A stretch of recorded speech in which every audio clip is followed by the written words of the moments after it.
외연 확장입니다. 기사 같이 보겠습니다. 국힘 탈당 김상욱의 조만간 보자라고 얘기했다는 거예요. 여기서 이는 이재명 후보를 얘기를 합니다. 김상욱 의원 지금 울산 지역에 있죠. 그런데 어제 이 국민의힘을 탈당을 했습니다. 잠깐 보고 오실까요? 저는 오늘 국민의힘 선배 동료 의원님들과 당원 지지자분들께 송구함을 올리며 국민의힘을 탈당합니다. 앞으로 극우보수와 수구보수가 아닌 참 민주보수의 길을 걸어가겠습니다. 오직 국민들께 도움되는 결정이 무엇인지를 기준으로 정당 입당 또는 그 밖의 정치 행보에 대해 열린 마음으로 의사결정을 하겠습니다. 많은 조언과 가르침을 부탁드립니다. 오늘 탈당하며 느끼는 이 마음을 씨앗 삼아 오직 국민들을 받드는 정치를 왜 하는지를 늘 되돌아보는 그런 정치인이 되겠습니다. 감사합니다. 김상욱 의원처럼 이제 원칙을 지키고 이제 국민의 입장에서 판단하고 행동하는 정치인들은 그리 흔하지 않고 귀한 존재들입니다. 조만간 한번 보면 좋을 것 같네요. 네, 사실 김상욱 의원 이 계엄 사태 이후에 계속해서 이 당과 좀 이 반대되는 입장을 표출을 하면서 당에서 아예 공개적으로 왜 안 나가는 거야 뭐 이런 얘기까지도 있었죠. 근데 결국 어제 탈당을 했다라는 겁니다. 그런데 그런 김상욱 의원한테 귀한 분이다라고 또 이재명 후보는 얘기를 하고 있다라는 거예요. 여기에서 의미심장한 게 최천일 교수님. 사실 김상욱 의원도 이런 얘기예요. 제가 뭐 참보수, 민주보수가 되겠습니다. 또 이런 얘기를 하거든요. 김상욱 의원 민주당 갈까요? 갈 것 같은데요. 아하. 이제 김상욱 의원이 했던 얘기가 네. 이재명 후보와 이준석 후보를 만나고 싶다라고 얘기를 했어요. 본인이 직접 얘기를 했고 자신의 정치적 미래를 제3지대에서 보수의 정체성을 지키면서 하는데 한계를 느끼는 것 같아요. 벌써부터. 탈당하면서 전 이재명 후보를 의식하고 탈당하는 게 아닌가. 근데 제가 볼 때 탈당하는 게 맞아요. 국민의힘은 뭔가 저런 정말로 촉매제가 있어야 돼요. 촉매제 정도가 아니라 제가 아까 전화하면 윤 대표님과 굉장히 강한 표현을 썼는데 네. 후보 내지 말아라. 그 얘기는 후보 내지 말고 망하라는 얘기가 아니라 보수가 새로 태어나야 돼요. 완전히 새 살에 태어나고 거듭나야 되는 것이죠. 참여해야 돼요. 회개해야 돼요. 그야말로 종교적으로 말씀드리면. 그러려면 저런 존재가 필요한데 이재명 후보는 지금 완전히 이 탄탄대로 가는 거 아니겠어요?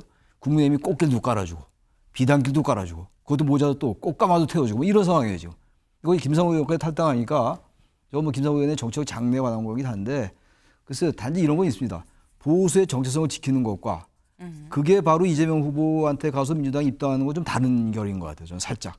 그건 좀 이렇게 구분져서 볼 필요가 있을 것 같아서 그게 과연 어떻게 판단을 받을까. 물론 지역구가 울산인데 민주당에 가는 게 더 용감하긴 하겠습니다만 그럼 바로 지금 대선에서 상당히 승리 가능성이 있는 정당의 후보에게 그걸 안기는 듯한 느낌을 주는 거. 그건 지금까지 계엄 이후에 보였던 김상욱 의원의 그 모습하고는 좀 결이 다른 약간 뉘앙스가 좀 느껴지는 그런 생각이 들기도 합니다. 네. 지금 말씀은 김상욱 의원 민주당 가긴 갈 것 같은데 국민의힘에서 나오는 건 내가 볼 때 맞는 것 같긴 한데 또 민주당이 지금 이 타이밍에 가는 게 될 것 같은 대선 후보 품에 안기는 걸로 보이지 않겠느냐 뭐 이런 말씀을 하셨거든요. 윤영걸 대표님 어떻게 보십니까? 또 한 마리의 철새를 보는 것 같아서 좀 마음이 씁쓸합니다. 소신을 좀 지켜야 되는데 물론 뭐 김상욱 의원이 고향이 지역구가 또 영남 쪽이거든요. 네. 그러니까 다음 총선이나 뭐 이런 데 희망이 없죠.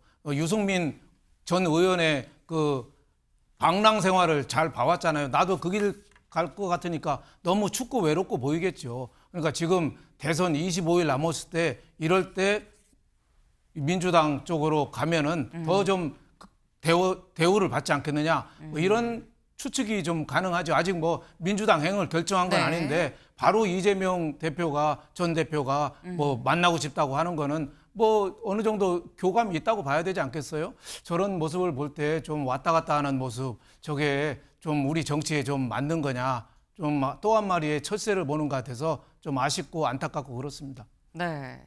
지금 뭐 개인적인 생각이긴 하지만 약간 민주당과 김상욱 의원 간에 물밑 이 뭔가 교류가 있었던 거 아니겠느냐라는 추측이 가능한 상황 아니냐라고 말씀을 하셨어요. 그래서 좀 다소 좀 비판적인 이 말씀을 좀 같이 주셨는데 지금 이재명 후보 입장에선 김상욱 의원, 그러니까 국민의힘 의원, 울산 지역의 국민의힘 의원이 민주당으로 오는 것 자체가 굉장히 큰 상징적인 의미가 될 수 있죠. 외연 확대다. 항상 우리는 보수다라고 얘기를 했었었는데 그럴 수 있는데 더불어서 이재명 후보 아까 김상욱 의원은 곧 보면 좋겠다라고 얘기했는데 실제로 어제 누구를 만났느냐? 이 사람을 만났습니다. 김종인 전 위원장을 만났다라는 거죠. 물론 지금 이 사진은 어제 만난 사진은 아니에요. 작년 9월쯤에 이 또 밥을 먹었을 때 그때 이 찍었던 사진인데 어제도 두 사람 만났다. 만나서 밥도 같이 먹었다라는 거죠. 다만 왜 만났어요? 라는 얘기에 그냥 안부 인사 나누는 차원입니다라고 얘기를 했는데 근데 지금 만나는 사람들이 최창렬 교수님 김상욱 의원한테 뭔가 약간 러브콜 같은 이런 뭐 귀한 인재라고 얘기를 하고요. 이재명 후보가 지금 김종인 위원장 만나는 것도 김종인 위원장이 그냥 보수 인사로 그렇죠. 지금 분류가 되거든요. 이런 행보를 어떻게 봐야 되는 거냐라는 거죠. 그러니까 지금 이제 뭐 진보 쪽이야 뭐 더 이상 얘기할 필요가 없고 중도 보수라는 말을 이미 썼잖아요. 이재명 후보가. 그러니까 그러한 부분들을 아주 구체적으로 가시적으로 보여주는 겁니다. 김상욱 의원도 일단 울산 쪽으로 이제 외연을 확장해 나가고 호남에 그치지 않고 말이죠. 중도로서의 외연 확장 그리고 김종인 위원장 같은 분이야 뭐 보수 진보를 넘나든 분이니까 대단한 의미가 있다고 보지는 않아요. 상당히 우위로 가는 상황 속에서. 근데 아무튼 그럼에도 불구하고 이재명 후보가 현재의 우위 구도를 탄탄하게 다진다는 그런 의미는 있는 것 같아요. 그러니까 지금 김종인 위원장으로서도 뭐 지금 특별한 얘기 하겠어요. 지금 얘기 나온 것처럼 국민 안심시키는 것이 중요하다. 이 뭐 언론적인 얘기는 합니다만 이재명 후보로서 어쨌든 아주 안정된 후보 그런 성격을 보여주는 그런 하나의 상적인 장면이라고 생각합니다. 네. 이제 이재명 후보가 진보는 물론이고 중도 보수까지도 나는 굉장히 안정적인 후보다라는 걸 얘기하고 있는 거 아니겠느냐라는 말씀을 또 주셨습니다. 네. 오늘 하루 또 굉장히 정치권이 시끌시끌하겠다라는 생각이 좀 드네요. 저희가 준비한 소식 오늘 여기까지입니다. 오늘도 좋은 하루 보내세요.